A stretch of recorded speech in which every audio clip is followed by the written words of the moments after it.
Right then. Hello, willkommen, bienvenue. It's time for another Amish Inquisition, episode 413 on Sunday, the 1st of March, 2026. I'm Phil. I am Ben. And I am Matt. And tonight we're very happy to be joined by John Hart. How are you doing, John? The author of the CV, what's it? The National CV of Britain. The National CV of Britain. It's a 2-page potted history of Britain. It's the most compressed history ever attempted of this nation. How do you fit like several thousand years into 2 pages? Well, my role model is Benito Mussolini, the fascist in the Second World War, who went on his little balcony. If you remember his little balcony, he said, "My people," and I always think that that's a really good opener. My people, and I decided to do a potted history for the Olympics, really, and for children particularly. Nice. Well, that would be the London Olympics, would it? The 2012. We were sponsored by British Telecom. This is the National CV History Group, and we just did a potted history of the country, and you just compress it and compress it and compress it. Eventually, you get down to 2 pages. In fact, I've got the thing here. I don't know, you probably can't see that, but anyway, there it is. And there's a free website. You can go there, and underneath the National CV, there's a National CVpedia. There's an entire encyclopedia. So you find out, and the message of the project is that we are disproportionately pioneering. Right. In all different forms of culture, I guess, whether that be like scientifically or exploration or humanities. Every possible respect. Wow. I'm gonna raise my glass to you, gentlemen. Oh, cheers! I'll raise a coffee. I've not started on the beers yet, but I'll join you in a minute. That's good. I see Ben's got something real. Yeah, Always. I've got always one. real. The cooler is ready. I need at least 3 coffees before we start the podcast. Get the engine going. Yeah, get peaking, and then Right. and we can get on the stouts after. So anyway, John, other than the CV, what have you been sort of looking into and researching recently?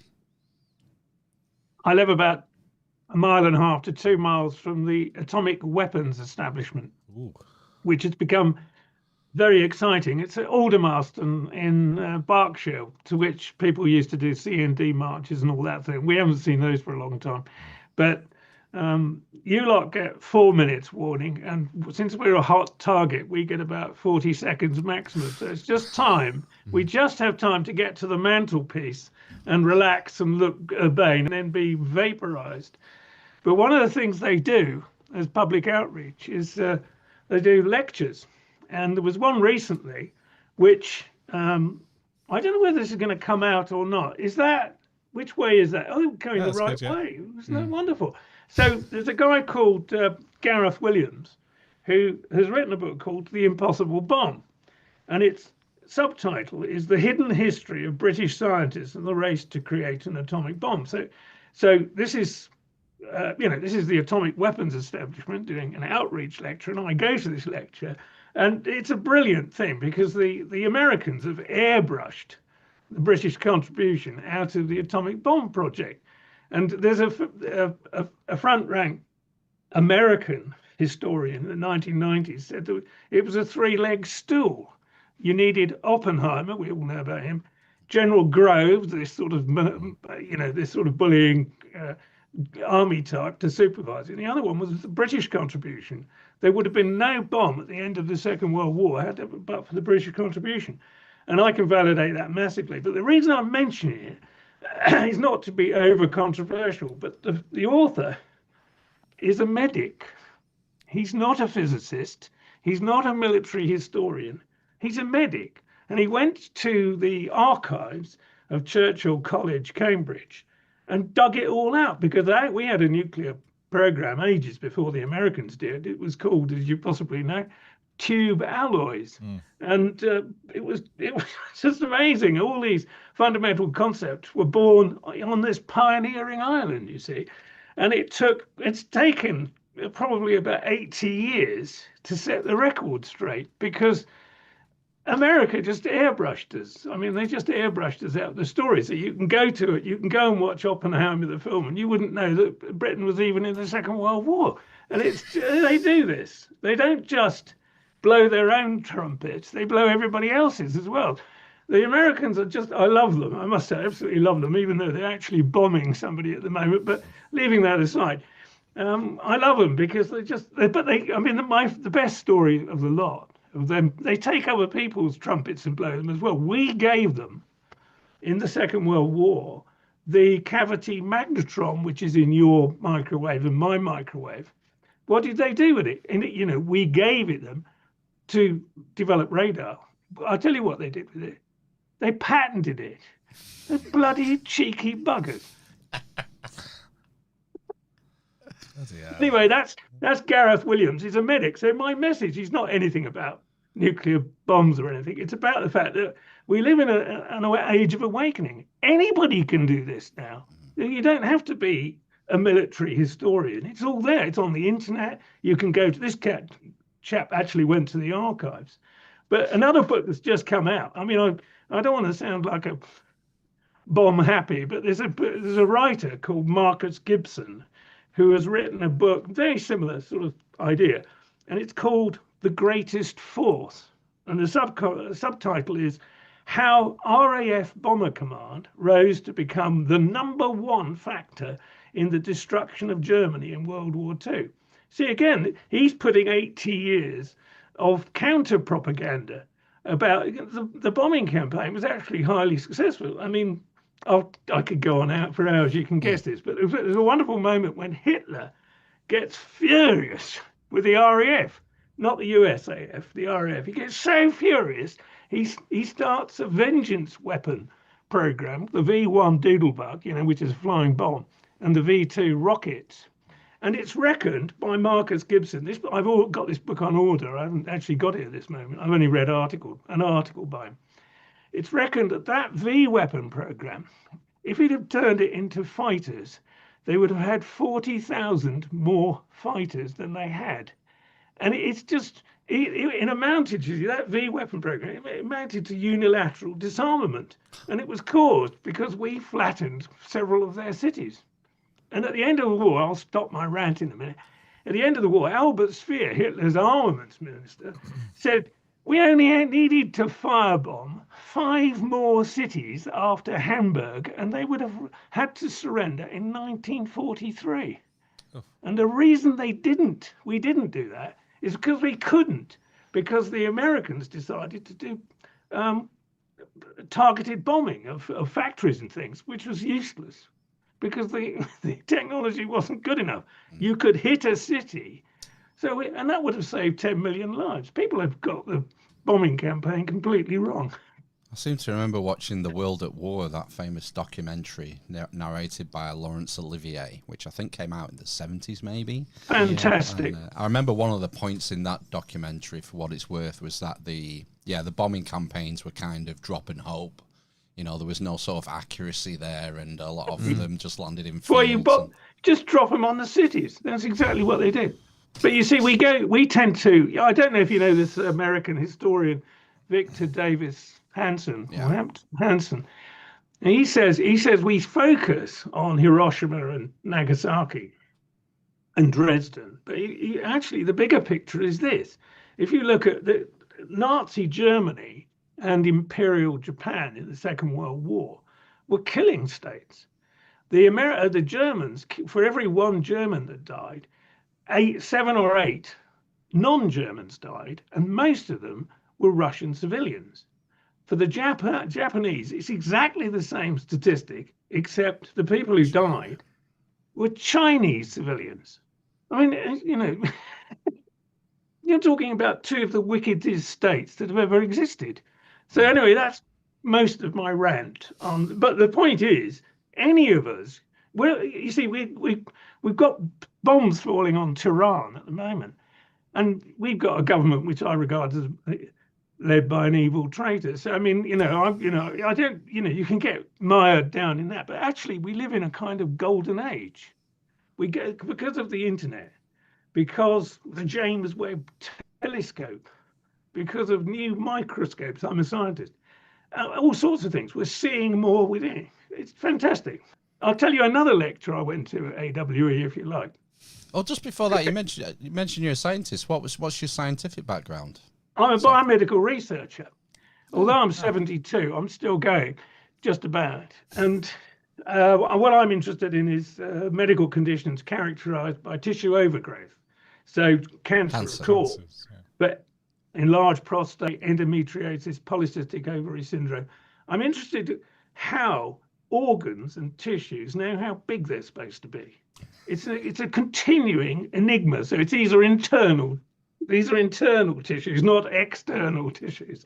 That's outside my remit. So that's what we're doing. I remember, Phil, when we interacted, I was proofreading a paper, and it drove me mad because nowadays you have to do all the desktop publishing if you're a scientist. The data, you don't just send it and it's published. You have to do all the blooming editing. I don't know what they do at the other end, but in this case, they introduced a load of errors. You've no idea how unhinging it is to send a perfect document and then errors come back. I mean, I almost had to go to a Swiss sanatorium. I mean, it was, I was that crestfallen. But fair enough. I believe they've corrected them, and tomorrow it's published, and I won't have heart failure. I don't know.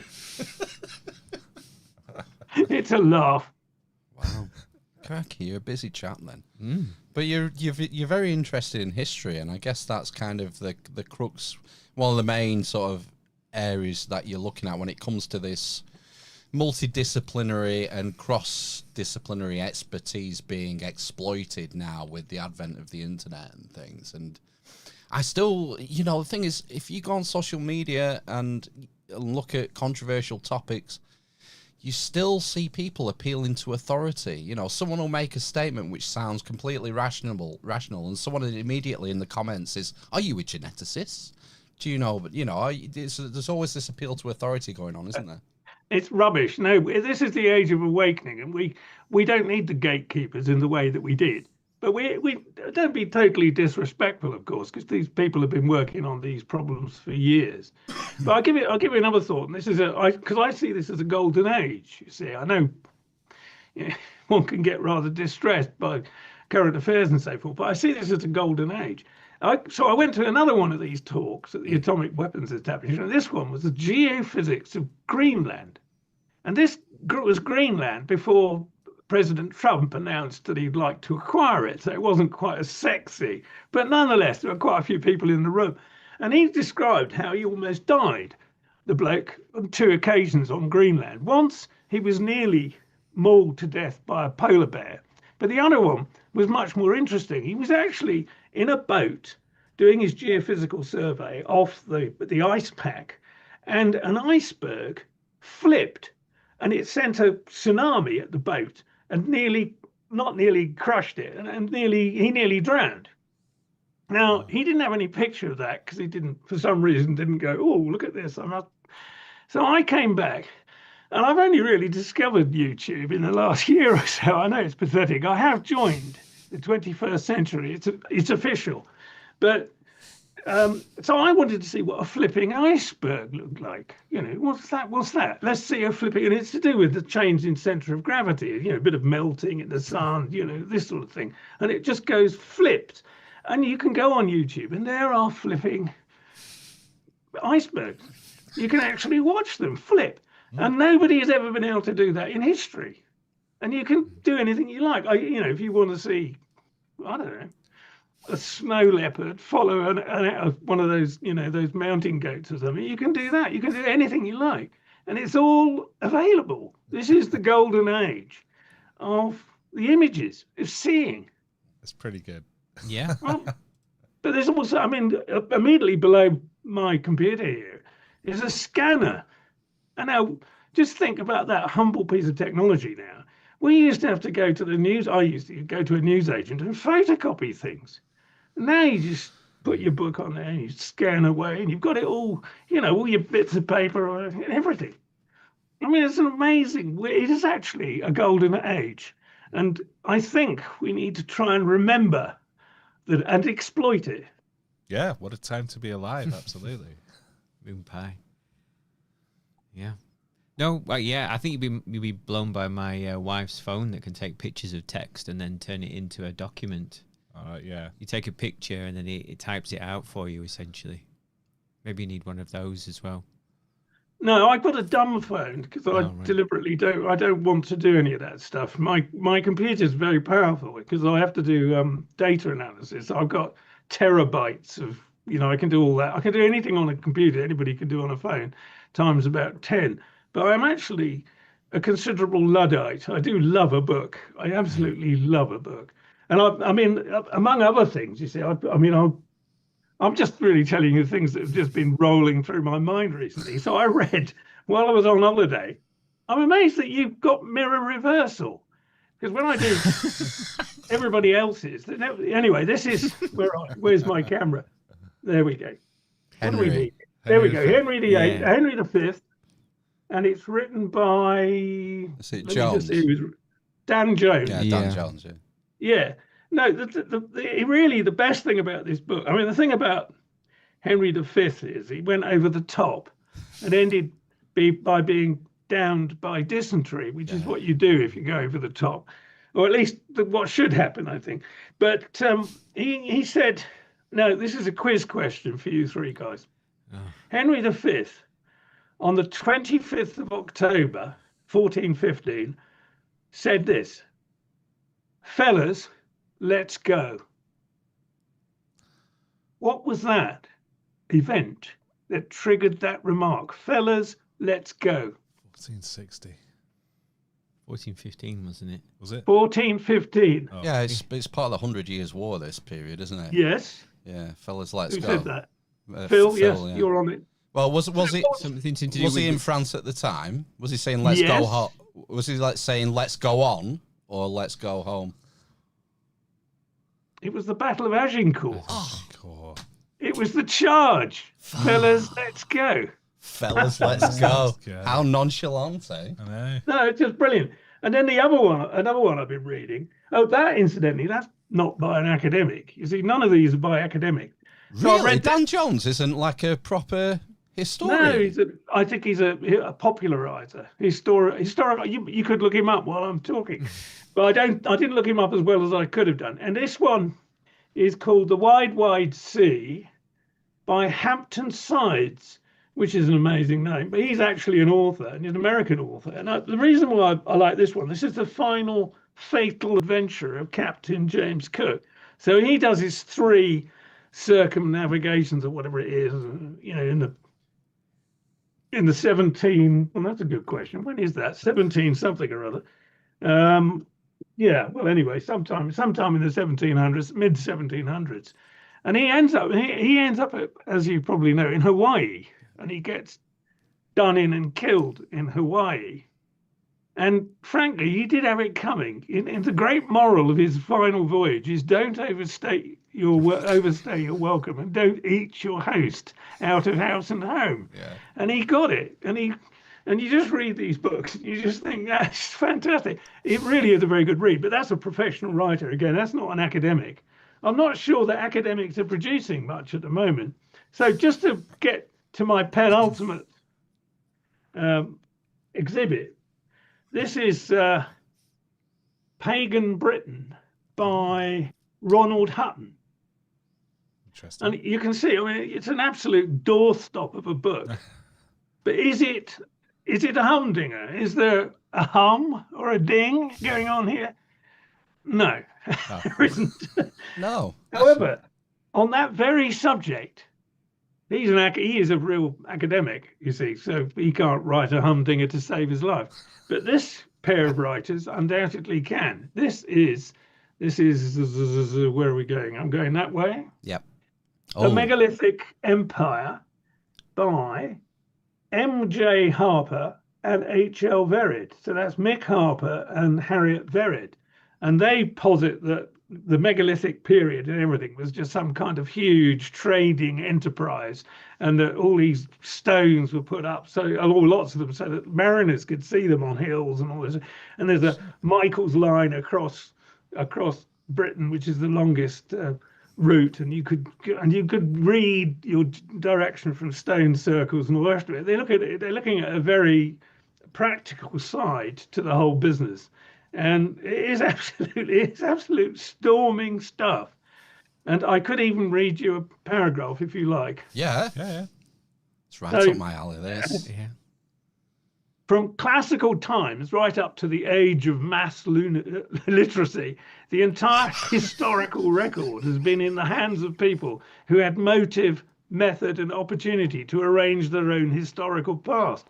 It is unconscionable that modern historians, because they have elevated documentation to being their chief and all too often only methodology, now absolutely refuse to question the documentation itself, because that would be to question their own monopolistic expertise. Since the internet, wiki, and the advent of lay discussion groups, this is a lay discussion group, the barbarians have long been within the walls. Not that historians, safe in their ivory towers, have noticed.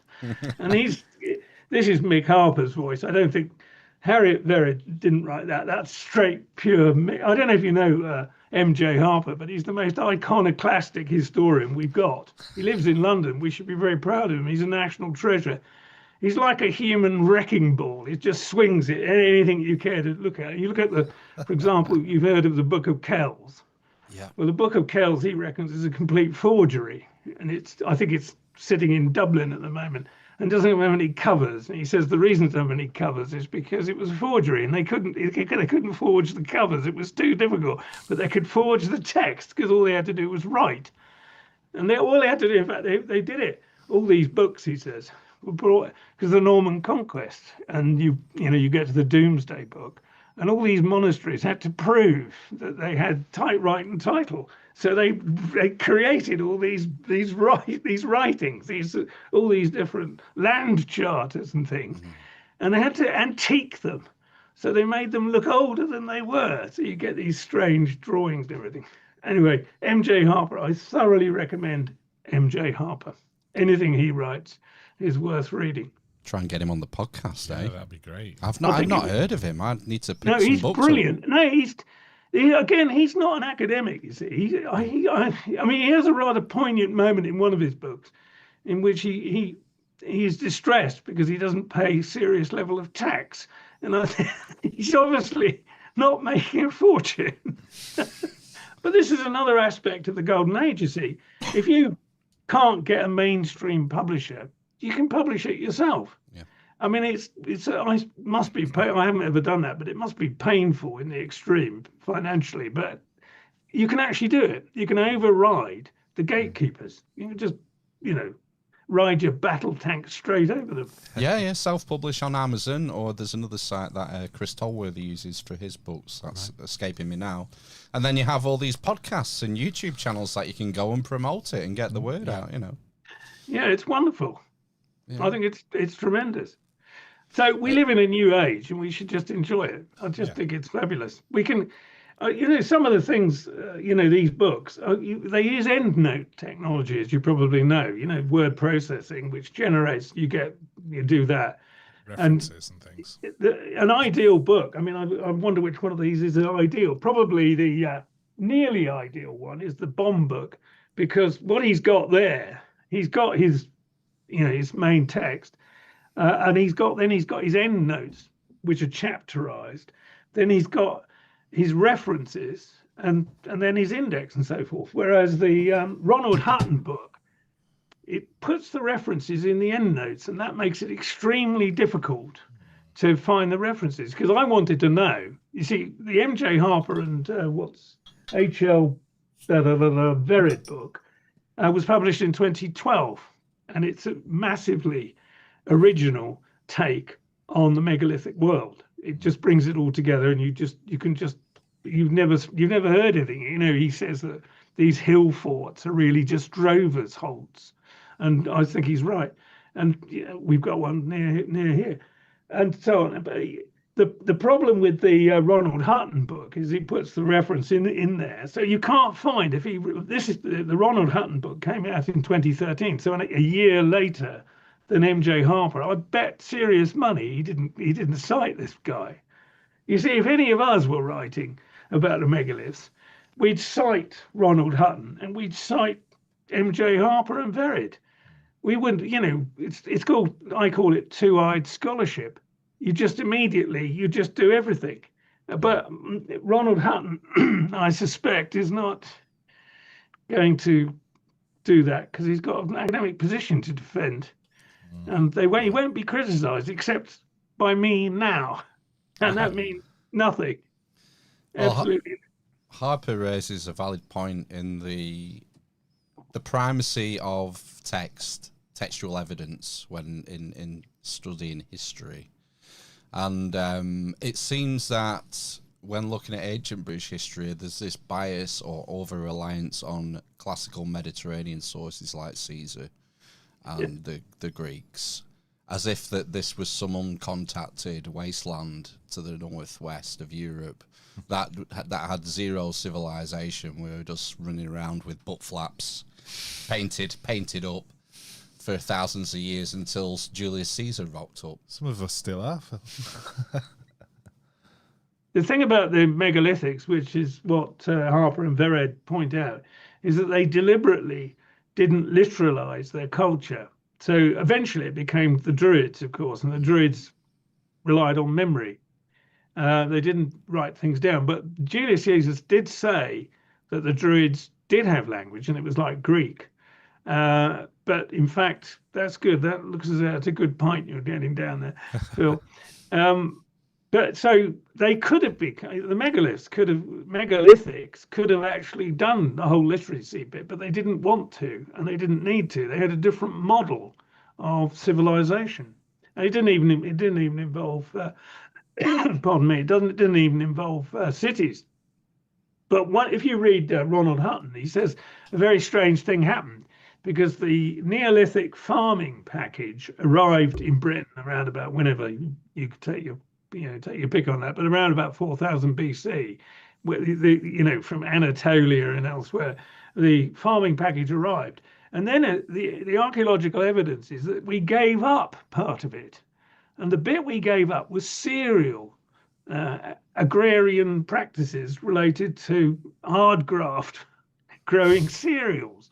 And in fact, the bit we loved was the animals and herding. And this is, you get these huge drovers ways across Britain, because I mean every part of the animal practically was used, because you had leather sails and leather this and leather that, and people were eating and all the rest of it. And this huge trade across the northwest fringe of Eurasia, which includes us, of course.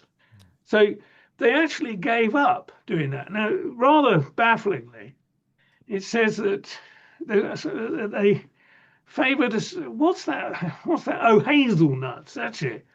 And nobody has fully understood this, but they say it's to do with tolls. You see, all these things. You know, when you get these cursuses, these things that look like race courses, they're there to move the animals to a certain point, because the animals can't get across this. They have to go through a toll point, and then they have to pay the toll.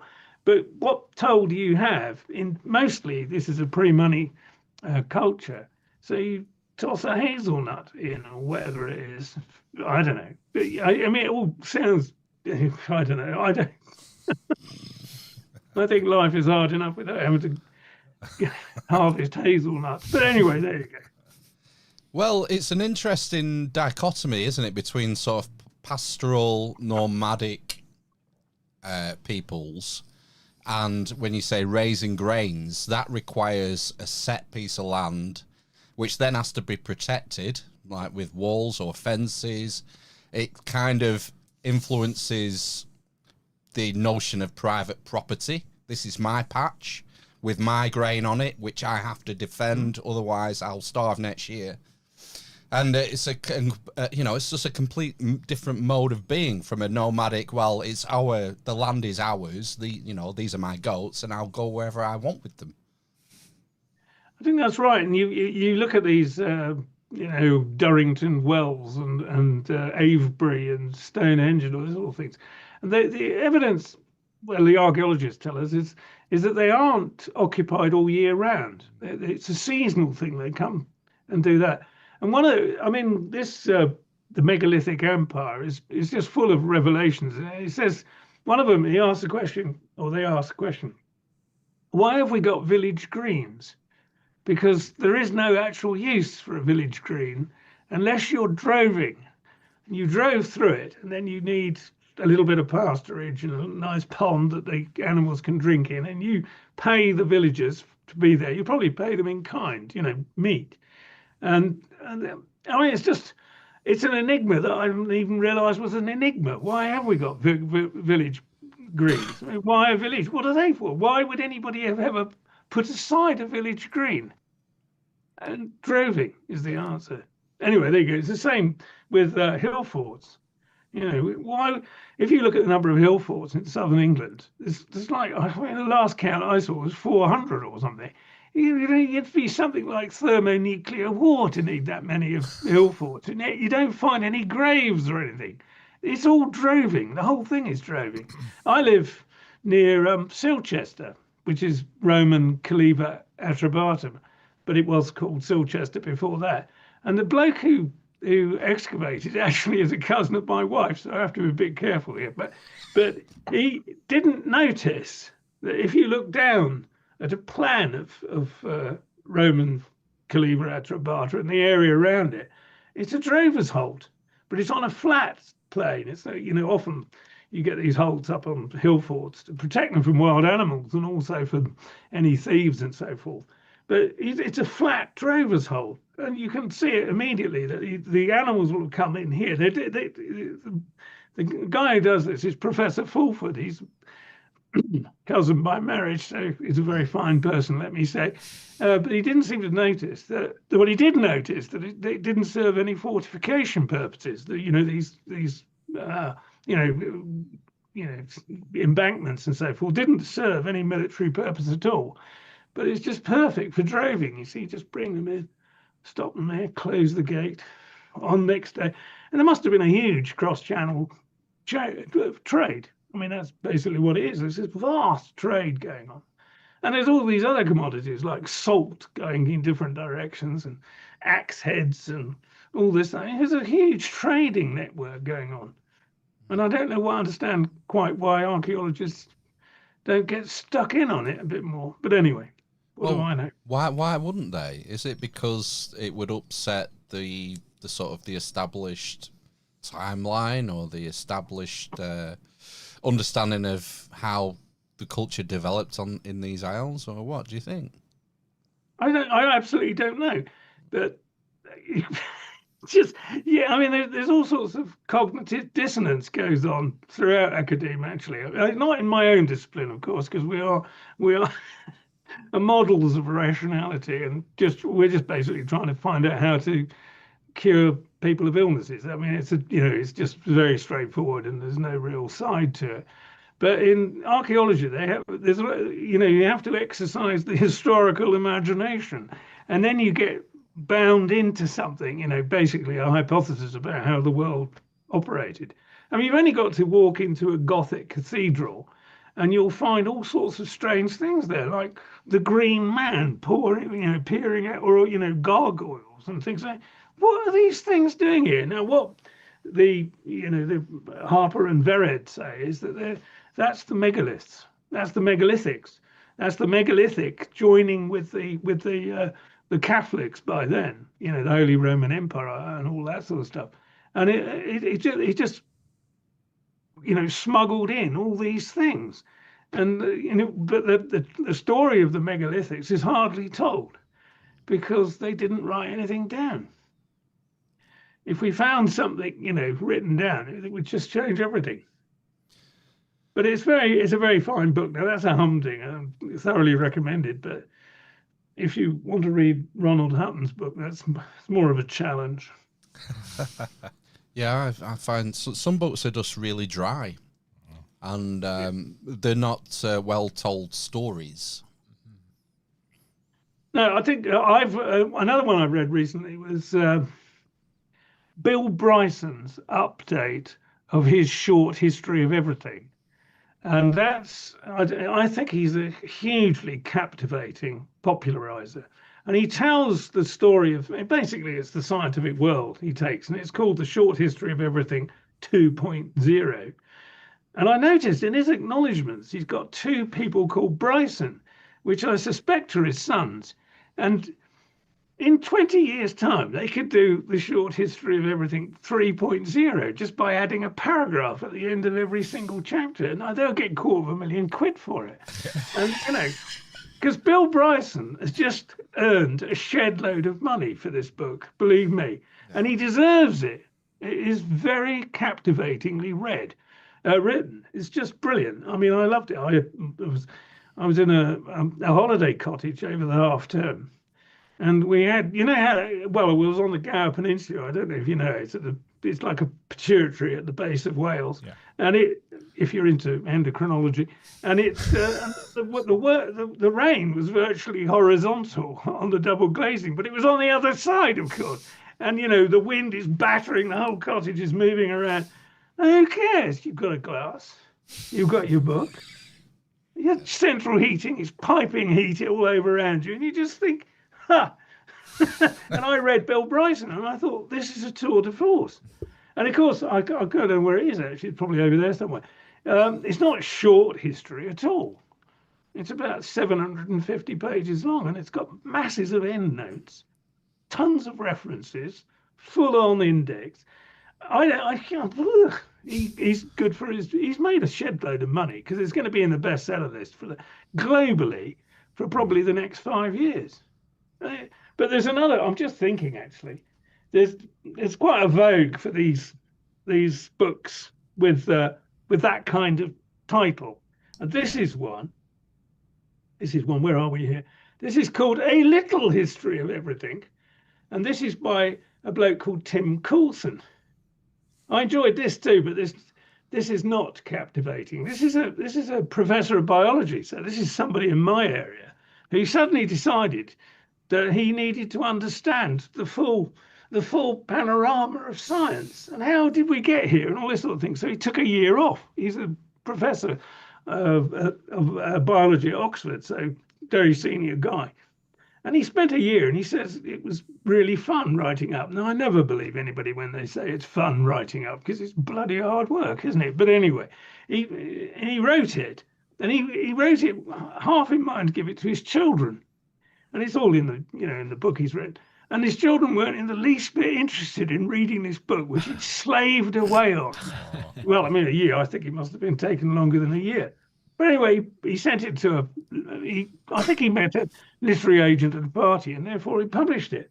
But he says, and so he's much more in my area than Ronald Hutton, for example, who was also a professor, of course, at Bristol University. And he says that there's no percentage, there's no brownie points anymore for a scientist writing a book. I mean, this is extraordinary. You get a ton of brownie points if you do a peer review, a journal publication. And as I say, I've got one coming out tomorrow, so I hope that my knighthood will follow swiftly. But but he says there's no percentage in an academic writing a book anymore. Because the research, I forget what it's called, but it's the research assessment panel or whatever. It don't give any points at all if you write a book.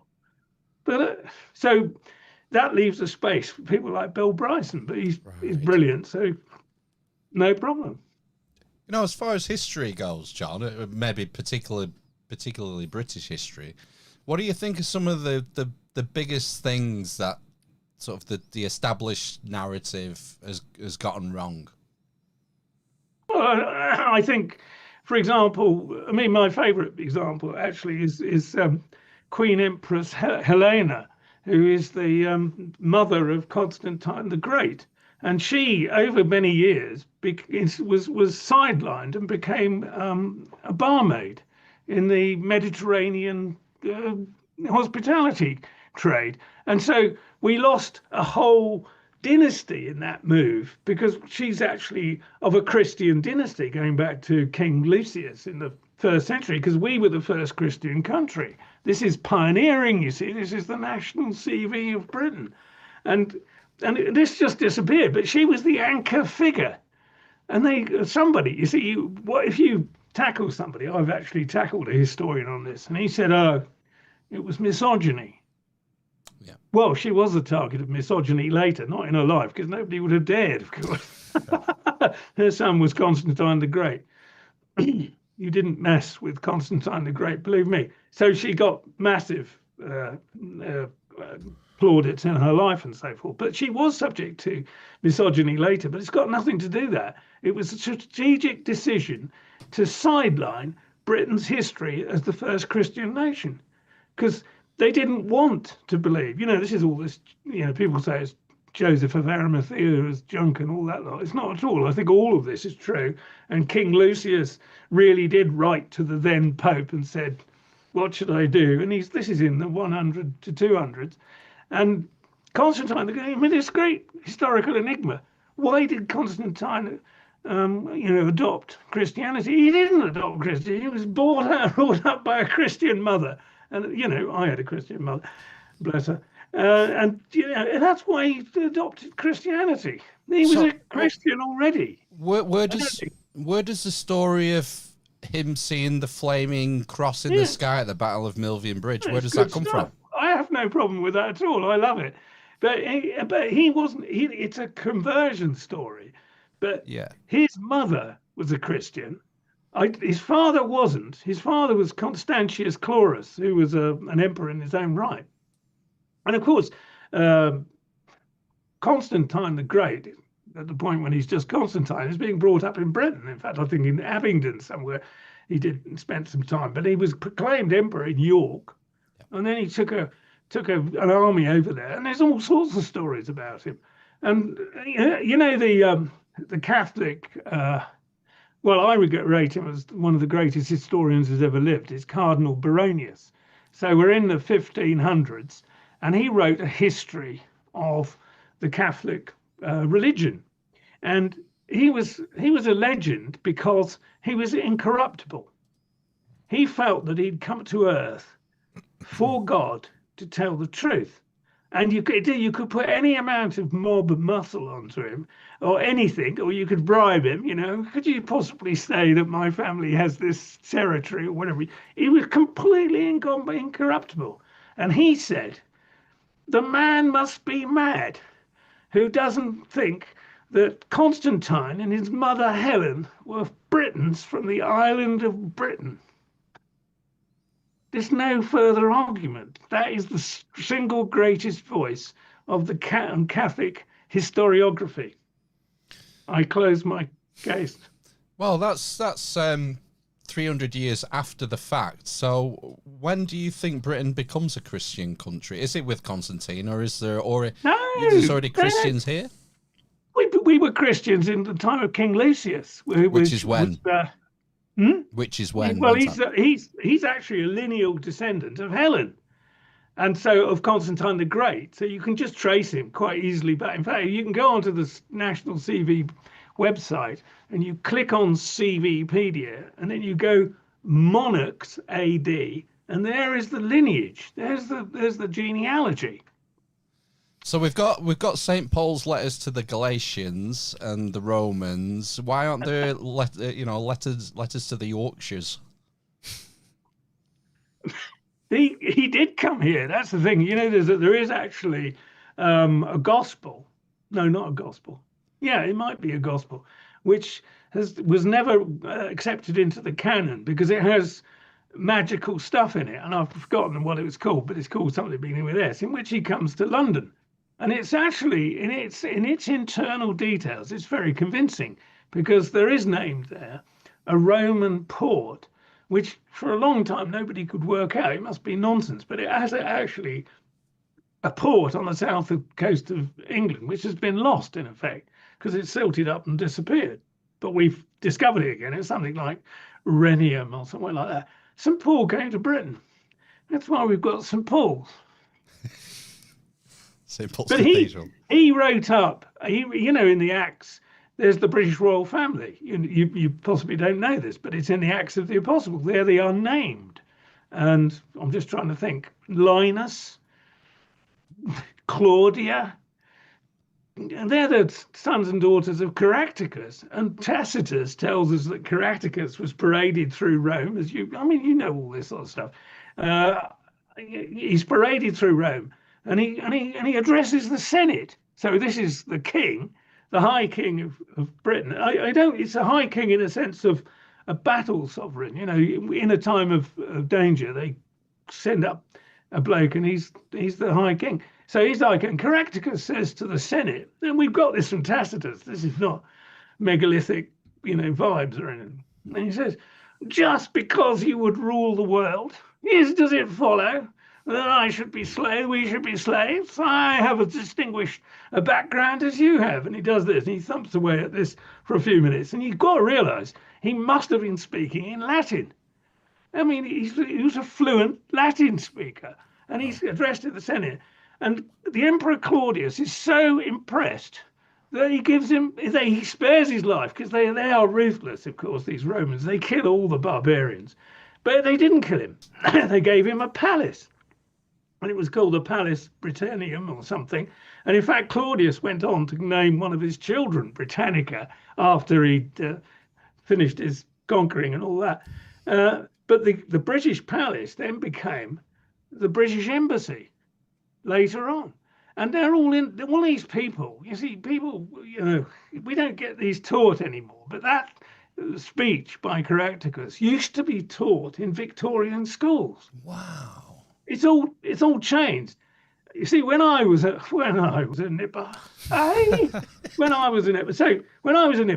remember walking home from primary school and reciting all the kings and queens from the 900s in England to the present day, and doing the lot. Now they do, my own daughters. This is partly why I did the national TV. I got furious. But my daughters also are very good at that, but mainly because of horrible histories. Yeah. Which is, of course, done by a non-academic, non-educationalist. Power to his elbow, although I can never remember his name, I'm sorry. But whoever wrote horrible histories did a great job. But that was the only reason they could recite it. It's not because they learnt it at school. The modern children are invited to compare the British Empire with the Third Reich. And my daughters one of them did the history of medicine, which is all right because she actually become a medic. She's now, she's actually a doctor. And and you just think, how could you, there's something called, as you know, key stage 3. And that's 3. Sorry, let me get that on camera. 3. I really can add up. And that's between the ages of 11 and 14. And they get barely 1 hour a week of history. How are you going to get a coherent sense of your nation with 1 hour a week? Well, no wonder all these people who go to Parliament eventually as MPs are ignoramuses. Except you've got some enormously important exceptions to that, who have marinated themselves in British history. But there's a load of people who haven't got a clue. That's why they just wreck things and don't understand where they've come from. Right. I mean, I will get out my soapbox and do another rant in a minute. But anyway, there you go. You've already had a couple. Well, I just want to pick up because you mentioned Caractacus. Lucius, rather. There's a question in the chat. Does John see a connection between King Lucius and Lucius Artorius Castus, as has been argued by some? I haven't a clue, but Lucius in Welsh is Luvermere. So is that... I don't know. I couldn't tell you that. I'm sure there's a book being published quite recently on Lucius, which is just called King Lucius. But for years, Lucius was regarded as a mythological figure. Right. Yeah. But he wasn't. He was a real figure, and we actually know his genealogy. And it's on the National TV website. This, as I said, you see, this is the paradox of history. The further you get away, the more you know. It's very bizarre. I mean, this is, I started with this bombing campaign. And revisionists have been saying this bombing campaign, particularly the RAFs, is just a waste of time. It bloody well wasn't. It actually, they had to bring back The Germans were so spooked by it that they brought back massive numbers of those terrific 88mm guns from the Eastern Front, and they flew back all their fighters. So the Russians could just pour through on, the two great battles they fought. And they couldn't afford them if we hadn't taken out all their guns. Well, I want to get your opinion on another possibly mythical king of England. What about, because the name Artorius is there in the question, it just made me think about King Arthur. What do you think about the King Arthur mythology and its various... It's been connected to all sorts, hasn't it, over the centuries? Yeah, but I don't think you need to... you can go onto the CVP website. Actually, I only get it half right on that, because there were two King Arthurs. I think, Alan Wilson said this, and he was right, but he got the two wrong ones. He got one of them wrong. He got one of them right, which was Ap Muirig in Wales, and that was in the 500s. But in the 400s, there was another Arthur, and he really was, who was he? He was the Uther Pendragon's byblow by Egern. And Egern, incidentally, I mean, you can, if you know your history, Egern traces her lineage from Joseph of Arimathea, and this is all available. You see, there were two Arthurs, one in the 400s, and that ended up at Mons Badicus of Victory, and then there was another one who ended up at Camlan, and he died as a result of his wounds. And in fact, I've been to Camlan, or what is purported to be. So it's not even difficult. I don't think it's even difficult. There's a bloke called John Morris who wrote 750 pages. He was a professor. He wrote a 750-page one on the 400s Arthur, and he got his chronology slightly wrong, but he did a great job, and he was drummed out of academia.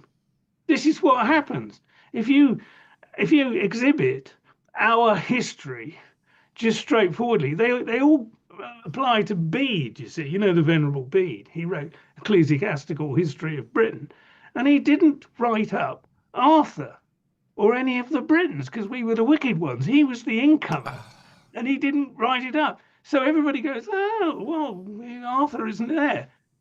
But the other person was Gildas, the monk Gildas. He did write up Arthur, but then Arthur, this is the second, Arthur II in 500s, killed one of his relatives. And so he threw the book into the sea on Arthur, and we lost Arthur. Arthur's really easy to recover. I guarantee, and you've only got to go onto the website and you can just read it. It's a whole notice. And there's all sorts of different reasons why he undoubtedly, the one in the 400s it really existed, and the one in the 500s really existed. It's dead easy. But we don't teach it. No. We don't, I don't know. I don't understand how we're going to change this, you see. Do you think that original Arthur would have been instrumental in the Romans leaving? No, he had nothing to do with that. They left in 410. No, he's a bit later. He's in the 440s, and 440s, and he's involved in He held the Saxons back for a generation. Right. That's what he did, and that was his triumph. It was 12 battles ending the Mons Badonicus. But the next guy was Ap Muirig, and he battled with the Saxons as well, but ultimately he actually allied with them. It was a very sad story, actually, and he blew it all at Camlan. I don't know if you've ever heard of a guy called Druid Lawrence Main. Yeah. Well, Druid Lawrence, I'll give you this at inordinate length, because he is just brilliant. He knows all about this stuff. But he said, this is one of my favourite moments in my entire life, so I'll give it you. I'm standing in the porch of a church, and Druid Lawrence has dowsing rods, right? And he's brought us there because we've just gone down a lay. You have to say lay, not a ley line, because a ley line means line. So you have to say a lay. So he's brought us a lay, and he's brought us to this church, and we're standing there, and there's all these ewes outside in the absolutely classic way. And he says to me, look, take these dowsing rods, show me where King Arthur, the second one, died. And I go, how am I going to do that? And we're standing in the porch, and it's an L-shaped aisle up to the altar. And I hold these things. I've never held a dowsing rod in my life. And they went like this. I don't know whether I'm on camera. And they just went like that. And so I followed them. And at the elbow, so I get to the elbow. I know I'm doing it, it's all opposite on my thing. But anyway, and then it goes that way. It goes the opposite way. I think, whatever. And so I walk down to the altar. And I get there, and I'm completely mystified by all this. And the things just cross. Wow. And I look at him, and I say, well, actually, I don't say anything. I just look a question. I think, what's this? And he said, that's exactly where he died.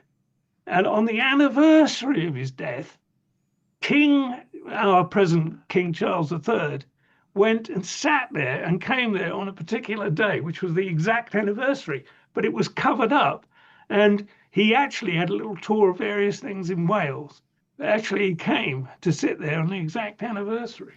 Oh, that's very conspiratorial. That suggests that the monarchy has information, they're privy to information that maybe isn't disseminated to the rest of us. Absolutely. I'd be surprised if they haven't. I mean, why wouldn't you? Why wouldn't you want to disseminate that information? I mean, this is like unifying history. It's part of our cultural fabric. It's important stuff. I absolutely don't know why people hold information back. I don't. I mean, I haven't got. None of you guys have. I mean, we haven't got a body of information we're holding back because, we just publish it. Mind you, I mean, there are historical precedents of organisations that do hold information back, pain of death. Mm-hmm. The Eleusinian Mysteries would be one. Mm. You don't reveal what happens within this ceremony on pain of death. There's other secretive organisations like the Freemasons, for example. You haven't to divulge the signs and the ways of recognizing another brother Freemason, or what happens within the what's it called, lodge, yeah. So I don't mind secret societies. I mean, I'm a libertarian really, and if people want to have secret societies, I don't really have a problem with that. And if people take oaths, they should comply with them, and that sort of thing. I'm really thinking more of the monarchy, where I hope that there isn't any bombshell in there that they're keeping to themselves, but I bet there is. But the Vatican is another one. You see, we want to know. We want the whole library digitized so that we can just go in there. But I think what we need to do is, I think there's a load of information in British archives and all sorts of places. I mean, that bomb book, you see, by the medic. He all he did was he just go through the archives. He didn't, and they were there. I mean, he just asked the librarian because he was actually writing on a medical subject. Would you believe? And in fact, he was written a book on unraveling the structure of DNA, which is obviously much more home territory for him. But in the process, he realised that one of the guys who was involved in that, I'm forgetting his name. I can't remember his name offhand. But anyway, he's the third. So you get Watson, Crick, and the other guy who got the Nobel Prize. But the other guy with the Nobel Prize actually spent his war over in America perfecting the purification of fissile material. And this medic couldn't understand why he was doing this. How could he do this? I mean, and it turns out he's basically a physicist, and he came back over here. And he just gets this box of materials from the librarian, and it's all on this stuff called tube alloys, which is the British bomb project. And he just goes into it, and then suddenly he writes a book on a totally different subject, and how Britain's scientists have been airbrushed out of history by these Americans who are currently bombing Tehran. So anyway, it's all good fun.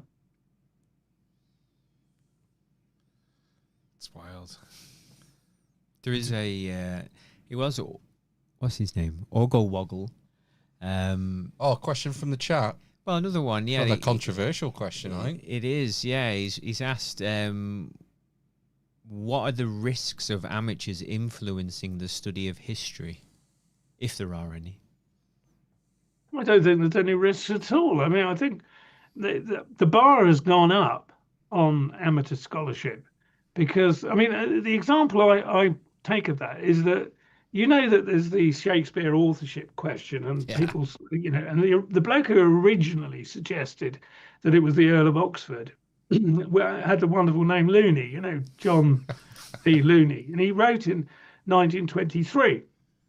Now his book is a very fine book. It's brilliantly worth reading. But actually, the centenary edition is the one you should read because it was produced in 2018-19 by an American scholar. And again, we were talking about an amateur scholar called James A. Warren.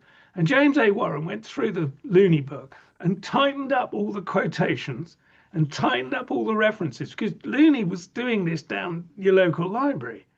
And so he brought it all up to modern standards.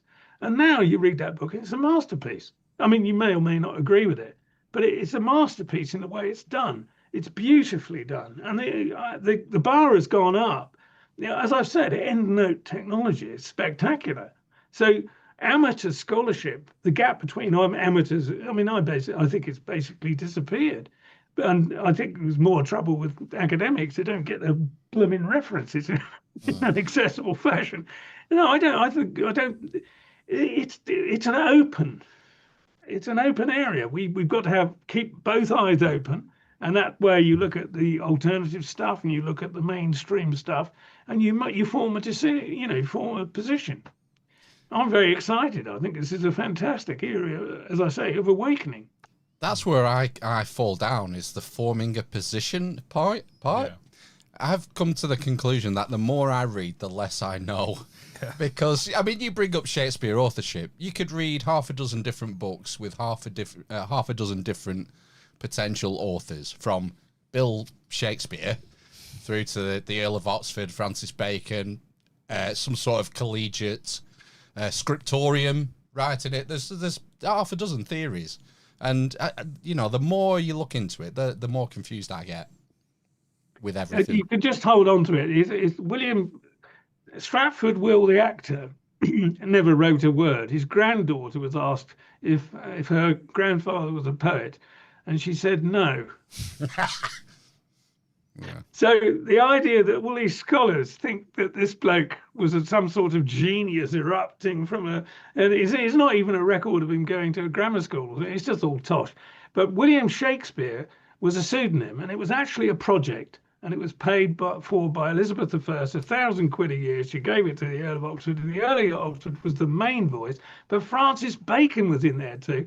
And ultimately, it was all the plays were taken to publication by his son-in-law.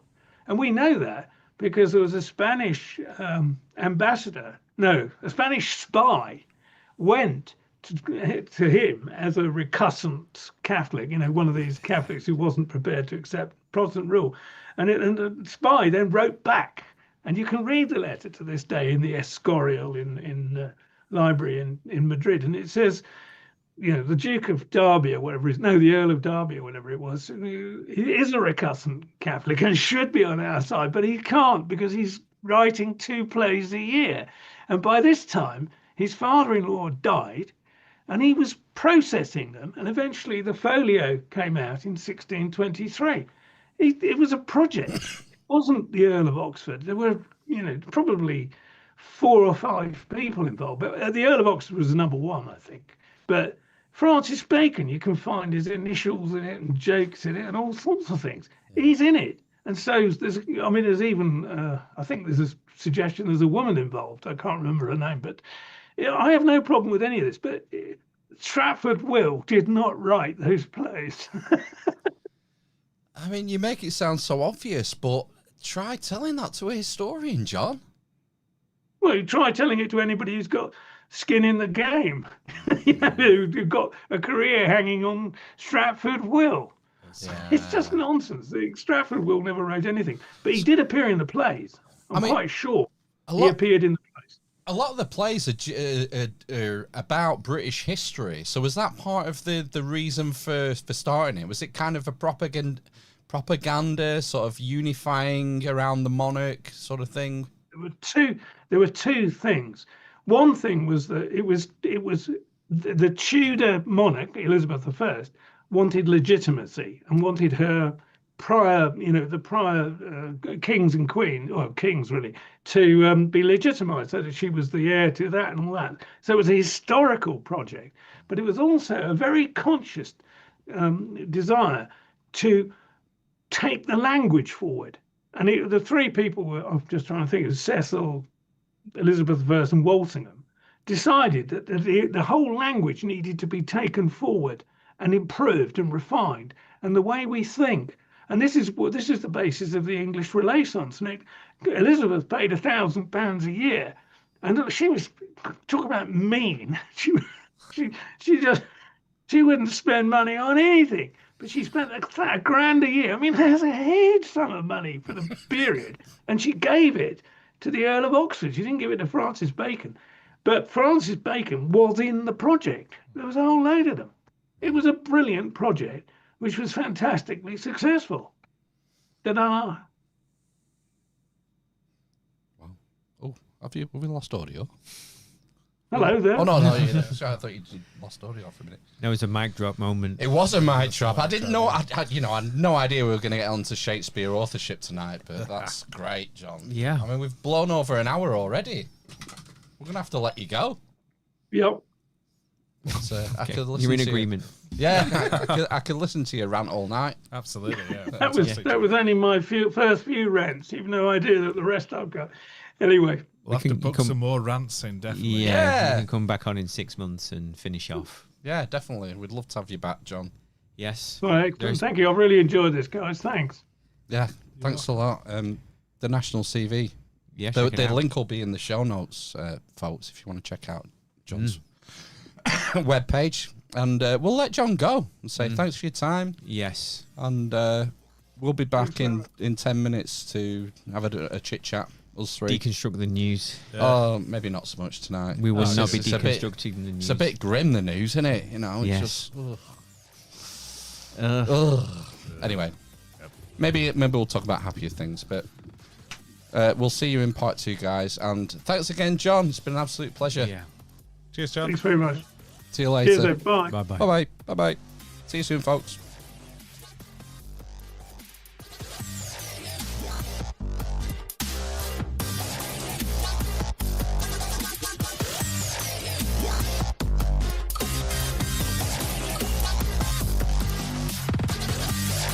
Yeah.